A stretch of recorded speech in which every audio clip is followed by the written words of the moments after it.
नमस्ते साथियों। आज मूवमेंट फॉर सेक्युलर डेमोक्रेसी की वीकली मीटिंग में दिल्ली में जंतर मंतर पर जो प्रोटेस्ट चल रहा है छात्रों और नौजवानों का, उसको लेकर हम लोग चर्चा करेंगे। मैं रिमी वाघेला हूँ, स्टूडेंट एक्टिविस्ट। आज अहमदाबाद में और पूरे गुजरात में सुबह से लगातार बारिश हो रही है। अहमदाबाद में भी सुबह से लगातार भारी बारिश हो रही है। बहुत सारी जगह पर पानी भर चुका है, बहुत सारी जगह पर पब्लिक ट्रांसपोर्ट को कैंसिल कर दिया गया है।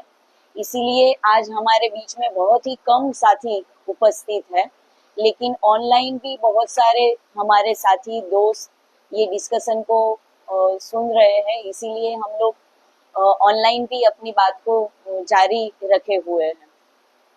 एक्चुअली आज 23 जुलाई, आज हमारे देश के फ्रीडम फाइटर चंद्रशेखर आजाद की भी 128 बर्थ एनिवर्सरी है। जो छात्र और नौजवान आज जंतर मंतर पर प्रोटेस्ट कर रहे हैं, उनके बहुत सारे मुद्दे हैं। हालांकि ये जो आंदोलन है वो शुरू हुआ था नीट पेपर लीक को लेकर। नीट की जो मेडिकल एंट्रेंस एग्जाम जो होती है और उसका जो पेपर लीक हुआ, उसके बाद ये प्रोटेस्ट शुरू हुआ।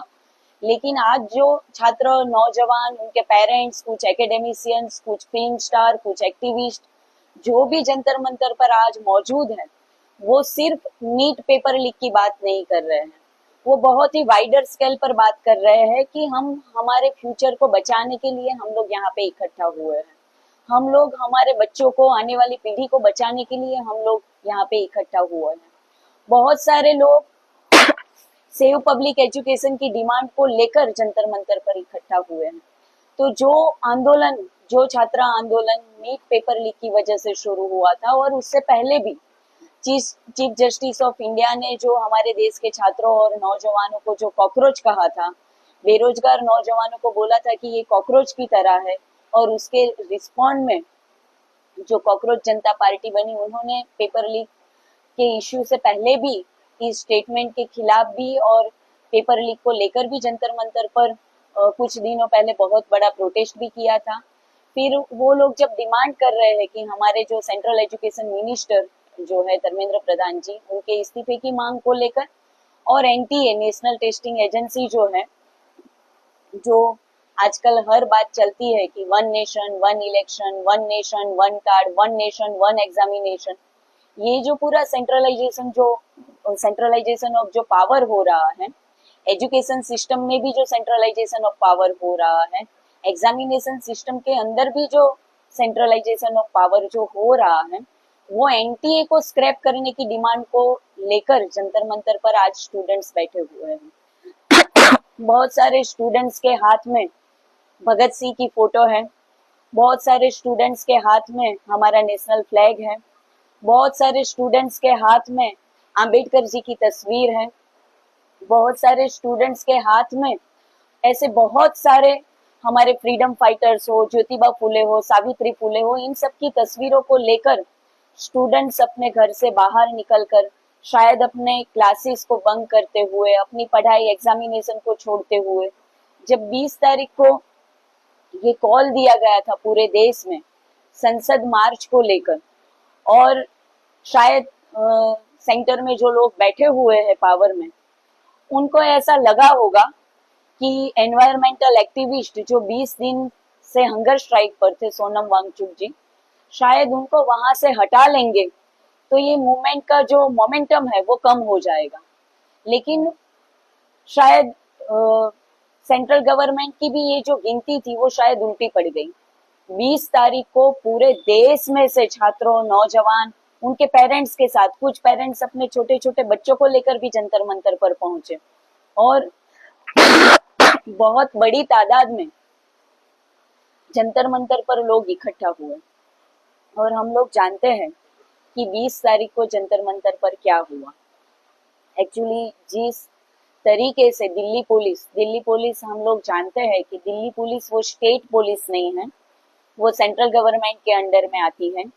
अभी अभी कुछ समय पहले एक इंफॉर्मेशन और मिली है कि दिल्ली पुलिस के जो चीफ ऑफिसर जो है, दिल्ली पुलिस कमिश्नर, उनको नेशनल सिक्योरिटी एक्ट के तहत और ज्यादा पावर दे दिए गए हैं। कुछ जो वीडियोस वायरल हो रहे हैं सोशल मीडिया पर, उनमें से काफी लोग आज ये दहशत भी दिखा रहे हैं कि जंतर मंतर के आसपास सारी दुकानें आज बंद करवा दी जा रही हैं। बहुत सारे लोगों के मन में ये दहशत भी है, ये डर भी है कि शायद आने वाले समय में दिल्ली पुलिस के द्वारा बहुत बड़ा क्रैकडाउन भी जंतर मंतर की प्रोटेस्ट साइट पर हो सकता है। लेकिन 20 तारीख को जो हुआ, जिस हिसाब से पुलिस ने छात्रों, नौजवानों, छोटे बच्चों पर, जो उनके पेरेंट्स आए थे, उन पर जिस हिसाब से जो लाठियां बरसाई, शायद ये हमारी डेमोक्रेसी का काला दिन हम लोग इसे बोल सकते हैं। मैंने शुरुआत में चंद्रशेखर आजाद को याद किया। मैं आज शहीद आजम भगत सिंह को भी याद करना चाहती हूँ, क्योंकि उनकी तस्वीरें लेकर भी आज बहुत सारे छात्र, नौजवान जंतर मंतर पर उपस्थित है। भगत सिंह ने अपनी फांसी के कुछ दिन पहले अपने छोटे भाई को एक खत लिखा था, और खत में उन्होंने एक शायरी लिखी थी, उन्हें ये फिक्र है हरदम नया तर्जे जफा क्या हो, हमें ये शौक है देखे सितम की इंतहा क्या हो। भगत सिंह ने ये अंग्रेजों को बताया था कि अंग्रेजों के दिमाग में हरदम यही बात चल रही है कि हम लोग और कौन सा नया जुल्म, ये फ्रीडम फाइटर्स पर हम लोग कैसे हम उन पर और ज्यादा से ज्यादा जुल्म करें। जबकि जो फ्रीडम फाइटर्स है उन्हें तो ये शौक है कि हमारे सितम की इंतहा क्या हो सकती है।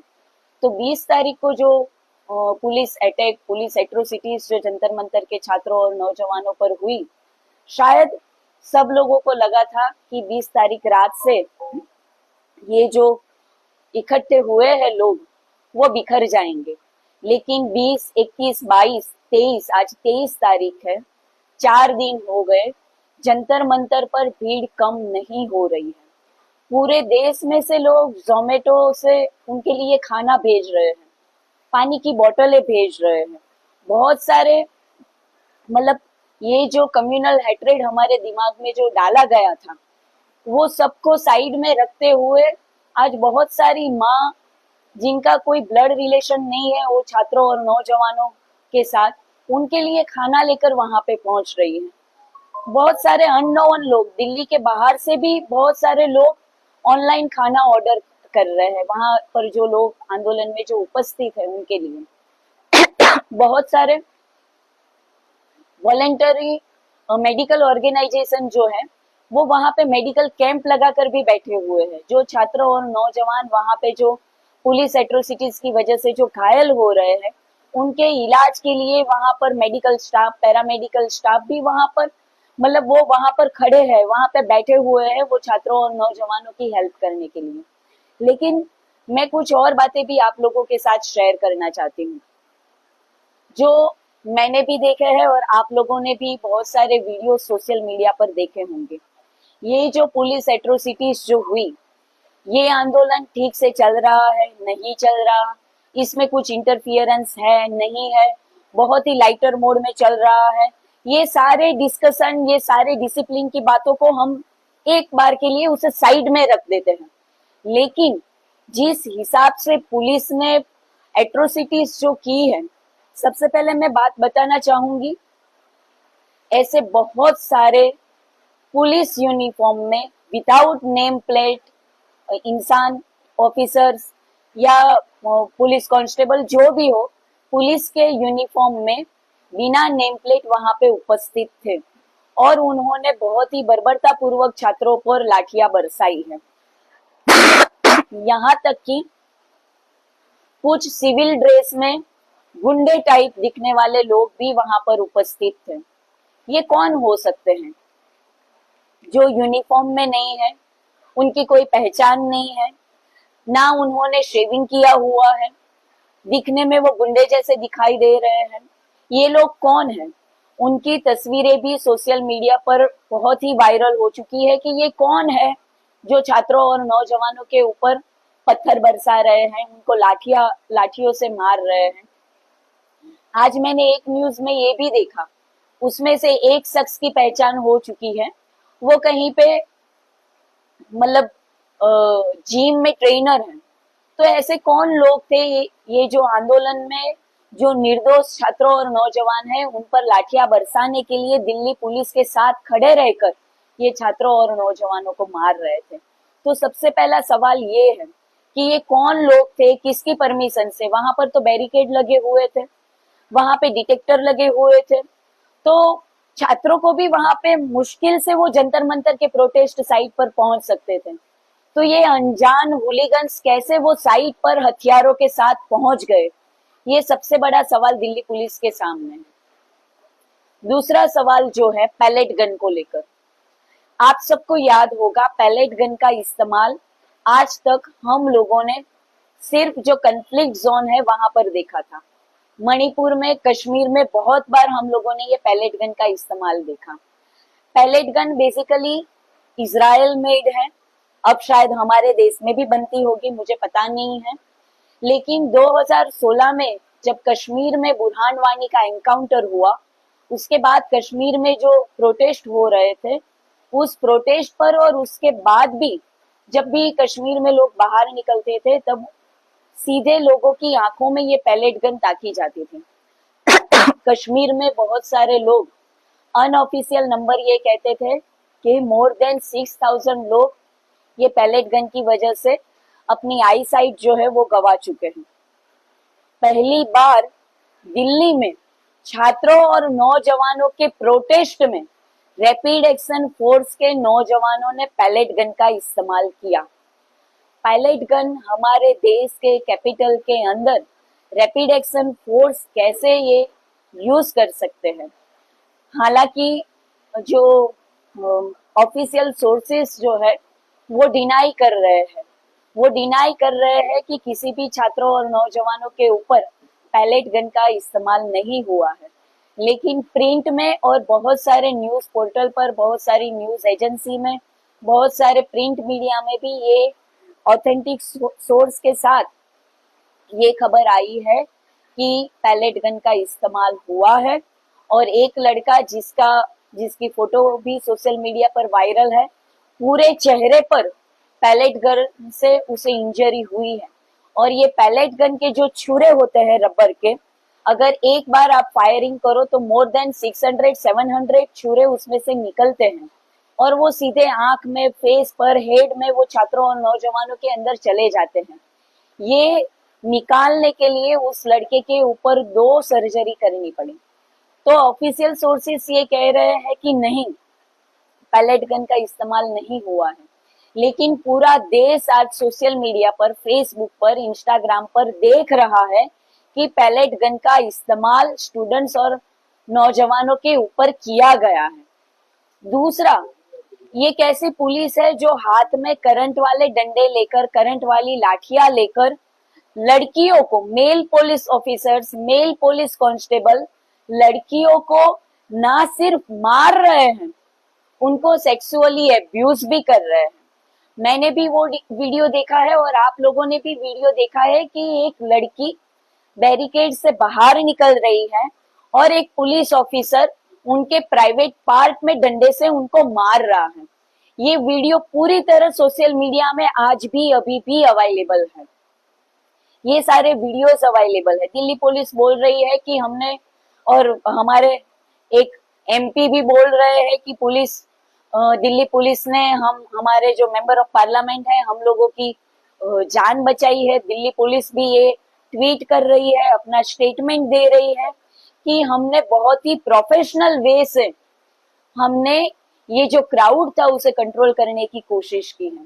किसी लड़की के प्राइवेट पार्ट में डंडे गाड़ कर उसे मारना, लड़कियों के प्राइवेट पार्ट्स को छूना, उन्हें सेक्सुअली असोल्ट करना, ये क्या दिल्ली पुलिस का प्रोफेशनल वे है क्राउड को कंट्रोल करने के लिए? और ये जो पूरा क्राउड है वो पूरे पीसफुल वे से, डेमोक्रेटिक वे में पिछले 24-25 दिनों से वहां पर साइट पे अपना प्रोटेस्ट कर रहे हैं और उनकी डिमांड लीगल भी है और लेजिटिमेट भी है। हमारे देश में मोर देन 80 पेपर लीक हुए हैं। वो नीट का पेपर भी है और अदर कॉम्पिटिटिव एग्जाम के पेपर भी हैं, लेकिन उसकी कोई जवाबदेही तय करने वाला कोई भी नहीं है। तो अगर पूरा देश छात्रों और नौजवान की जो मांग है कि हमारे केंद्रीय शिक्षा मंत्री धर्मेंद्र प्रधान जी को इस्तीफा देना चाहिए और उनको भी मोरल ग्राउंड पर, स्टूडेंट्स का डिमांड ना हो तब भी मोरल ग्राउंड पर उन्हें रेजिग्नेशन देना चाहिए, तो वो क्यों नहीं दे रहे हैं? तो जवाबदेही तो तय होनी चाहिए। हम मानते हैं कि शायद एक एजुकेशन मिनिस्टर का रेजिग्नेशन आ जाने से पेपर लीक खत्म नहीं हो जाएगा, लेकिन जवाबदेही तो बनती है एक डेमोक्रेटिक गवर्नमेंट में। लेकिन ये एक सीधा साधा डिमांड भी जो है उसे भी फुलफिल करने के लिए गवर्नमेंट रेडी नहीं है। ना सिर्फ रेडी नहीं है, बल्कि अपने गुंडे भी ये प्रोटेस्ट को बदनाम करने के लिए भेज रही है। उसके बाद पैलेट गन, इलेक्ट्रिक करंट देने वाली लाठियां, सेक्सुअल एब्यूज लड़कियों के साथ, ये सब कुछ दिल्ली पुलिस कर रही है। यहाँ तक कि मैंने कुछ ऐसे फोटोज और वीडियोस भी देखे हैं कि पुलिस के जो हायर ऑफिसर्स हैं उन्होंने मेटा के एआई ग्लास पहने हुए हैं। मेटा का कम से कम प्राइस वाला एआई ग्लास जो है वो मिनिमम 22,000 का दिखाई दे रहा है अमेज़न फ्लिपकार्ट पर। मेटा की ऑफिशियल वेबसाइट पर भी इसका मिनिमम प्राइस 22,000 है। तो ये छात्रों और नौजवानों को कंट्रोल करने के लिए, उनकी परिभाषा में कंट्रोल करने के लिए पुलिस को इतनी भारी मात्रा में एआई ग्लास रातों रात कैसे सप्लाई हुए, ये भी एक सवाल है। एक तरफ हमारी शिक्षा के लिए कोई बजट नहीं है, हमारी हेल्थ सिस्टम के लिए कोई बजट नहीं है, और एक लेजिटिमेट लीगल प्रोटेस्ट पर सर्वेलेंस करने के लिए कैसे हमारे पुलिस ऑफिसर्स की आंखों पर ये मेटा के एआई ग्लास आ जाते हैं। ये बहुत सारे सवाल हैं जो एज ए सिटीजन हमें दिल्ली पुलिस से पूछने चाहिए, और दिल्ली पुलिस जो है वो सेंट्रल गवर्नमेंट के अंडर में आती है, तो यही सारे सवाल हमें सेंट्रल गवर्नमेंट को भी पूछने चाहिए। मैं जेन जी से नहीं हूँ, मैं मिलेनियम जनरेशन से हूँ। मैंने आज से 14 साल पहले 2012 में निर्भया का मूवमेंट भी देखा है। उससे एक साल पहले अन्ना हजारे का जो आंदोलन हुआ, एंटी करप्शन मूवमेंट, वो भी हम लोगों ने देखा है। उस आंदोलन में भी हम लोगों ने देखा था कि कैसे डीयू के छात्रों और नौजवान, कैसे जेएनयू के छात्रों और नौजवान, कैसे जामिया के स्टूडेंट्स, कैसे सीधे प्रेसिडेंट हाउस तक उन लोगों ने पूरा मार्च किया था। उस समय पर भी मेट्रो के स्टेशन बंद कर दिए गए थे, पब्लिक ट्रांसपोर्ट बंद कर दिया गया था। सीएए एनआरसी के प्रोटेस्ट में भी हम लोगों ने देखा था कि कैसे पुलिस एट्रोसिटीज के साथ कोविड के नाम पर वो प्रोटेस्ट को पूरा खत्म कर दिया गया। ये सब हम लोगों ने देखा है। इससे पहले भी 2011 से पहले भी हम लोगों ने ट्यूनिशिया में, जिसे हम लोग अरब वसंत जो बोलते हैं, वो ट्यूनिशिया से शुरू हुआ, अमेरिका में देखा, अमेरिका से जो ऑक्यूपाई वॉल स्ट्रीट मूवमेंट भी हुआ, उससे इंस्पायर्ड होकर हमारे देश में एंटी करप्शन मूवमेंट भी हुआ, निर्भया मूवमेंट भी हुआ, और आज 14 साल के बाद मुझे लगता है हमारे देश में फिर से नौजवानों और छात्र आंदोलन की जैसे एक बाढ़ आई है, जैसे एक पूरी नई बसंत आई है, जैसे 14 साल के वनवास के बाद पूरा देश आज एक अंगड़ाई लेके उठा है। ये आंदोलन अपनी मंजिल तक पहुंचेगा या नहीं पहुंचेगा, ये सही रास्ता है या नहीं, बहुत सारे इश्यू इस पर डिस्कस हो सकते हैं। लेकिन मुझे लगता है कि जो इतने सालों से हमारे देश के छात्रों और नौजवान जो चुप थे, शायद वो रूलिंग पार्टी के हेट्रेड कैंपेन के एक शिकार भी हो चुके थे। ये भी हम लोग बोल सकते हैं कुछ हद तक ये छात्र और नौजवान ये हेट्रेड कैंपेन का एक शिकार भी हो चुके थे। लेकिन फिर भी ये बात बिल्कुल सही है कि आप सच को बहुत लंबे समय तक दबाकर नहीं रख सकते, और ये आज भारत के छात्रों और नौजवानों ने दिखाया है। ऐसे जिस हिसाब से कल रात को भी जैसे पुलिस ने पूरा क्रैकडाउन किया और कुछ प्रोटेस्टर बता रहे हैं, मीडिया दिखा रहा है कि ये प्रोटेस्टर है, हो सकता है कि वो रूलिंग पार्टी के एंटी सोशल एलिमेंट भी हो सकते हैं। कुछ लोगों ने वहां पर जो गोदी मीडिया के एंकर थे उन पर भी अटैक हुआ, कुछ पुलिस पर अटैक के वीडियो भी अवेलेबल हैं। मैं किसी भी तरह से ये जो हुआ है उसको जस्टिफाई नहीं कर रही हूँ, लेकिन हमारे देश में पिछले 5 साल में 5,000 से ज्यादा छात्रों ने सुसाइड किया है। तो इसके लिए हम किसे जिम्मेदार करार देंगे? आज बहुत सारे छात्रों और नौजवान जंतर मंतर पर घायल हैं। आपने भी वीडियो देखे होंगे कि सर से खून बह रहा है, किसी की आंख पर चोट लगी है, किसी के सर पर मोर देन 20 स्टिचेस आए हुए हैं। तो उन पर जो हिंसा हुई है उसका जवाब कौन देगा? तो कभी तो सब्र का अंत होगा। तो ये जब एक स्पॉन्टेनियस मूवमेंट होता है, जब लोगों का आक्रोश जब एक्सप्रेस होता है, तो ऐसी घटनाएं भी होगी। ये ऐसे इंसिडेंट को मैं जस्टिफाई नहीं कर रही हूँ, लेकिन बहुत सालों तक आप लोगों ने स्टूडेंट्स को, छात्रों को दबा कर रखा है। आज सिचुएशन ये है, मैं गुजरात से बात कर रही हूँ। गुजरात में आफ्टर 1995 एक भी गवर्नमेंट मेडिकल कॉलेज नहीं खुला है। यहाँ पे नियर अबाउट 6,000-7,000 मेडिकल सीट है, उसमें से सिर्फ 1,500 सीट जो है वो गवर्नमेंट कोटा है। बाकी जो सीट्स जो है वो उसकी फीस 50 लाख से शुरू करके 3 करोड़ तक है। तो कौन गरीब का बेटा, कौन मिडिल क्लास फैमिली का बच्चा आज डॉक्टर बन पाता है? नहीं बन पाएगा। हमारे देश में नियर अबाउट 1,27,000 मेडिकल सीट है, उसमें से मोर देन 58% जो है वो प्राइवेट कॉलेज है, जिसकी फीस मैंने बताई कि नियर अबाउट 50 लाख से शुरू करके 3 करोड़ तक एक मेडिकल यूजी की ये फीस बटोर रहे हैं। यहाँ तक कि ये जो नीट की जो बात है, एक तरफ जब ये प्रोटेस्ट चल रहा है, तब हमारे देश के सभी स्टेट के अखबारों पर फ्रंट पेज पर बड़े बड़े कोचिंग क्लासेस की एडवर्टाइजमेंट भी हम लोग देख रहे हैं। मैं किसी भी कोचिंग क्लास का नाम नहीं दे रही हूँ, लेकिन जब भी मैं कोचिंग क्लास बोलती हूँ आपके दिमाग में 5-6 नाम जरूर आ जाएंगे। तो एक तरफ बच्चे प्रोटेस्ट कर रहे हैं, वो लाठियां खा रहे हैं, वो टीयर गैस के सेल का सामना कर रहे हैं, और दूसरी तरफ ये जो प्राइवेट कोचिंग क्लास है, पेपर लीक के बाद जो नीट की फिर से एग्जाम ली गई, उसका जो रिजल्ट है कुछ दिनों पहले डिक्लेयर हुआ, और हमारे क्लासेस के बच्चे उसमें इतने मार्क्स लेकर पूरे देश में आगे आए हैं। ये एडवर्टाइजमेंट भी हर अखबार के पहले पन्ने पर दिख रहा है। 58,000 करोड़ रुपीस का हमारे देश में प्राइवेट कोचिंग क्लास का टर्नओवर है। हम समझ सकते हैं कि क्यों ये नीट और बार बार ऐसी एंट्रेंस एग्जाम ली जाती है।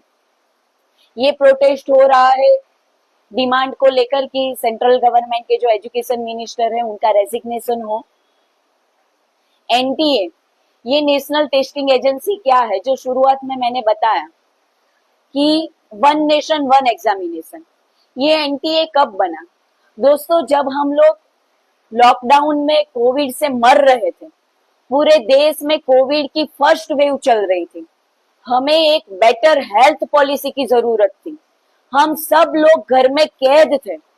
उस समय जुलाई 2020 में पार्लियामेंट भी जब वर्किंग कंडीशन में नहीं था, उस समय सिर्फ कैबिनेट में से न्यू एजुकेशन पॉलिसी 2020 को पास किया गया। ये जो न्यू एजुकेशन पॉलिसी जो है 2020, उसके तहत ये ऑटोनॉमस बॉडी बनाई गई हमारे देश में वेरियस टाइप्स ऑफ एग्जामिनेशन लेने के लिए, उसका कंडक्शन करने के लिए। ये है नेशनल टेस्टिंग एजेंसी। तो ये पेपर लीक हुआ है एनटीए की वजह से। एनटीए किसके तहत बना? नेशनल एजुकेशन पॉलिसी की वजह से, 2020 की वजह से। तो मुझे लगता है कि आने वाले दिनों में हमारी मूवमेंट का जो डायरेक्शन है, हमें पूरे देश में ये पब्लिक ओपिनियन भी खड़ा करना पड़ेगा कि नेशनल न्यू एजुकेशन पॉलिसी 2020 ये भी हमें नहीं चाहिए। क्योंकि ये पॉलिसी अगर फुल फ्लेजेड वे में अगर इम्प्लीमेंट हो गई, तो मुझे नहीं लगता कि हमारे देश का एक भी गरीब या मिडिल क्लास छात्र या नौजवान कोई भी गवर्नमेंट या ग्रांटेड एजुकेशन इंस्टीट्यूट में पढ़ाई कर पाएगा। क्योंकि ये एजुकेशन पॉलिसी का मोटो ही ये है कि पब्लिक फिलांथ्रोपिक पार्टनरशिप में सारे गवर्नमेंट ग्रांटेड कॉलेजेस को धीरे धीरे क्लोजर मर्जर करते हुए उसे बंद कर दिया जाए। तो आने वाले दिनों में अहमदाबाद में कोई गुजरात कॉलेज, कोई एलडी इंजीनियरिंग कॉलेज, कोई एमएस यूनिवर्सिटी नहीं बचेगा, कोई दिल्ली यूनिवर्सिटी, कोई जेएनयू नहीं बचेगा, कोई जामिया या कोई एएमयू नहीं बचेगा। अगर हम पब्लिक एजुकेशन सिस्टम को बचाना चाहते हैं तो मुझे लगता है कि ये आंदोलन को आगे बढ़ाते हुए आने वाले दिनों में हमारे आंदोलन का जो माइलस्टोन जो होना चाहिए, हमारी जो मंजिल जो होनी चाहिए, वो ना सिर्फ स्क्रैप एनटीए से खत्म होगा, वो withdrawal of national education policy 2020 ये डिमांड के साथ हमें इस आंदोलन को आगे बढ़ाना चाहिए।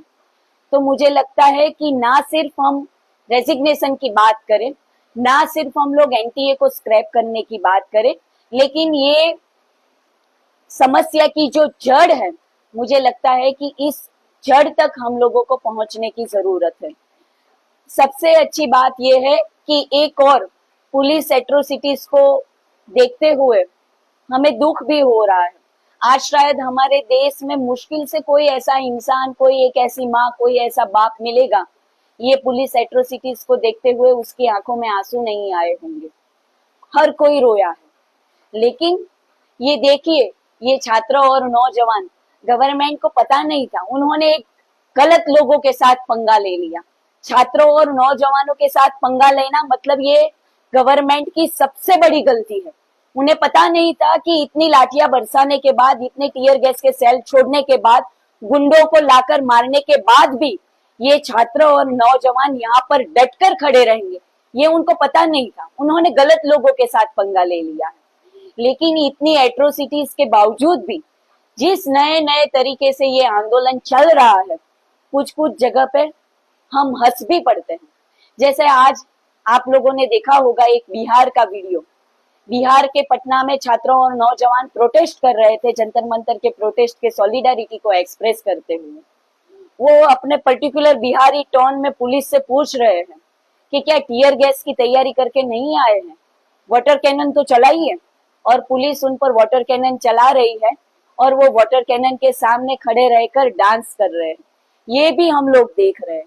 आज मुंबई में भी हम लोगों ने देखा, एक पुलिस की वाहन है, उसमें प्रोटेस्टर को भरकर पुलिस लेके जा रही है और पीछे से कुछ छात्रों और नौजवान वो पुलिस वाहन का दरवाजा खोल देते हैं और सारे प्रोटेस्टर जो है वो नीचे आ जा रहे हैं।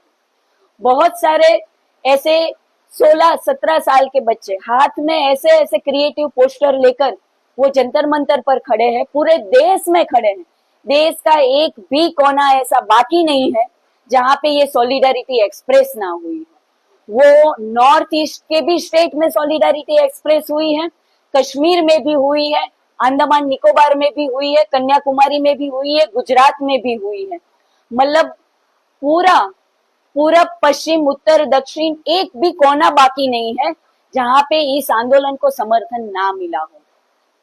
तो मुझे लगता है कि बहुत ही क्रिएटिव वे में ये जो आंदोलन है वो आगे बढ़ रहा है। जैसे फ्रेंच रेवोल्यूशन को लेकर वर्ड्सवर्थ ने एक बात कही थी कि बहुत ही मतलब वो एक नसीब की बात होती है कि उस दौर में अगर हम जीते हैं, आंदोलन के दौर में अगर हम लोग जीते हैं और उसमें भी अगर हम नौजवान हैं तो जैसे मान लो हमें स्वर्ग मिल गया।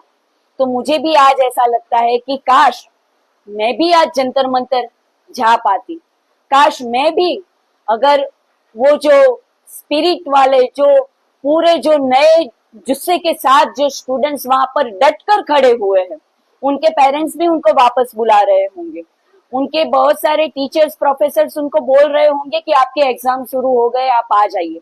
शायद बहुत सारे छात्रों और नौजवानों वहां जंतर मंतर पर ही रात को सो जाते हैं। शायद कभी खाना मिलता है, कभी खाना नहीं भी मिलता। वहां पर भी बारिश है, कीचड़ है, पुलिस की लाठियां है, टीयर गैस है, रात को इलेक्ट्रिसिटी सप्लाई नहीं है, फिर भी वो लोग वहां पे खड़े हैं। तो मुझे भी होता है कि दौड़कर उनके पास पहुंच जाए, लेकिन सामने एक responsibility as a citizen of this country, as a student activist ये भी बनती है कि हम जहां पर हैं हम अपनी जगह पर भी एक स्ट्रॉन्ग पब्लिक ओपिनियन खड़ा करें ये छात्रों और नौजवानों की मांग को लेकर, और साथ ही साथ ये आंदोलन को आगे बढ़ाए। एनईपी 2020 को खत्म किया जाए, उसे विड्रॉ किया जाए। मुझे लगता है कि ये जो आंदोलनकारी छात्र, नौजवान, एकेडेमिशियंस, एडवोकेट्स, फिल्म स्टार्स वहां पे जो भी वहां पे उपस्थित है, उनके ये जो फाइटिंग स्पिरिट जो उनका जो है, उनको यहाँ से सैल्यूट करते हुए यहाँ पर भी एक पब्लिक ओपिनियन अगर हम लोग खड़ा कर पाए, मुझे लगता है कि हम आने वाली जनरेशन को, हम हमारी एजुकेशन सिस्टम को और हम हमारी पूरी ह्यूमन सिविलाइजेशन को बचा पाएंगे। मैं सिर्फ इतना ही बताना चाहती हूँ। अगर और कोई साथी भी अपनी बात रखना चाहे तो रख सकते हैं।